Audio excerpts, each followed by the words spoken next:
तो पहुंच गए हैं गंगोत्री धाम।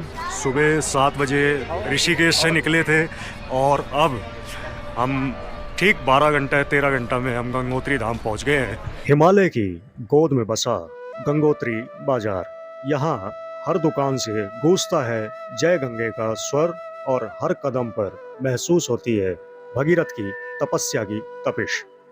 यही वो धरती है जहाँ स्वर्ग से धरती पर माँ गंगा भगीरथी के रूप में अवतरित हुई थी। अब बाकी आज हम रूम देखेंगे, ठहरने की व्यवस्था देखेंगे, उसके बाद कल आपको बाकी और जो दुर्लभ दृश्य हैं वो दिखाएंगे। गंगोत्री जो बसा है उत्तराखंड में हिमालय के गढ़वाल रेंजेस में 3100 मीटर की ऊंचाई पे। इस मंदिर का निर्माण 18वीं शताब्दी में अमर सिंह थापा, जो कि एक गोरखा कमांडर थे, उन्होंने भागीरथ शिला के पास करवाया था।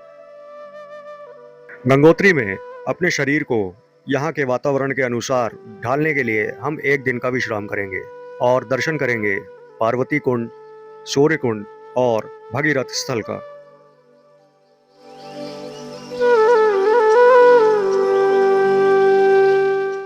सूर्य कुंड गंगोत्री मंदिर से कुछ ही कदमों की दूरी पर स्थित है।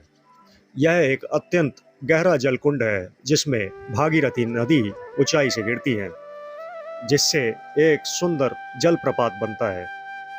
यह दृश्य अत्यंत मनमोहक और आध्यात्मिक अनुभव प्रदान करता है। ऐसा माना जाता है कि सूर्य देव ने इसी स्थान पर तप किया था, जिससे कुंड का नाम सूर्य कुंड पड़ा। साथ ही मान्यता ये भी है कि जब गंगा माता का पृथ्वी पर अवतरण हुआ तो उनकी पहली धार यहाँ सूर्य कुंड में गिरी थी।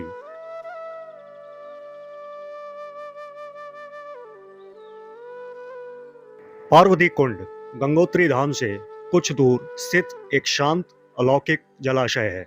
मान्यता है कि माता पार्वती ने यहाँ शिव जी को प्रसन्न करने के लिए तपस्या की थी और गंगा अवतरण से पहले इस पवित्र स्थल को अपनी उपस्थिति से धन्य किया था। पार्वती चरण चिन्ह एक विशाल शिला पर उकेरे गए चरणों के निशान हैं, जिन्हें माता पार्वती के पवित्र पदचिन्ह माना जाता है। यहाँ पर देवी पार्वती ने भगवान शिव की प्राप्ति हेतु कठोर तप किया था। कहा जाता है कि उनके चरणों की ऊर्जा उस चट्टान पर आज भी विद्यमान है। गंगोत्री धाम में भागीरथी नदी के पावन तट पर स्थित है गंगा आरती घाट, जहां पर हर शाम सूर्यास्त के समय मां गंगा की आरती भक्ति भाव से संपन्न होती है। मान्यता है कि यहाँ आरती में सम्मिलित होने मात्र से जीवन के पाप क्षीण होते हैं और आत्मा को शांति व मोक्ष की ओर अग्रसर करने वाली शक्ति प्राप्त होती है।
धूप की सुगंध, शंख की ध्वनि और दीपों की झिलमिलाहट सब ने मिलकर जैसे भीतर की सारी अशांति को शांत कर दिया हो।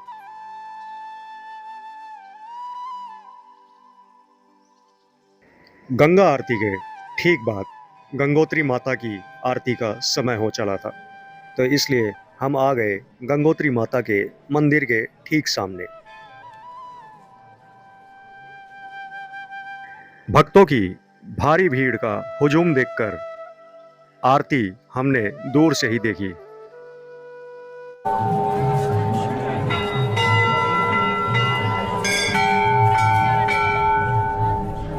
बाबा के दर्शन करके और मंदिर परिसर के आसपास की सुंदरता को देखते हुए मैंने बाकी का वक्त बिताया और अब मैं चला जाऊंगा अपने रूम में, जहां पे मैं सोऊंगा और अगली सुबह से गौमुख की दुर्गम चढ़ाई को हम शुरू करेंगे और आपको आगे के दर्शन करवाऊंगा।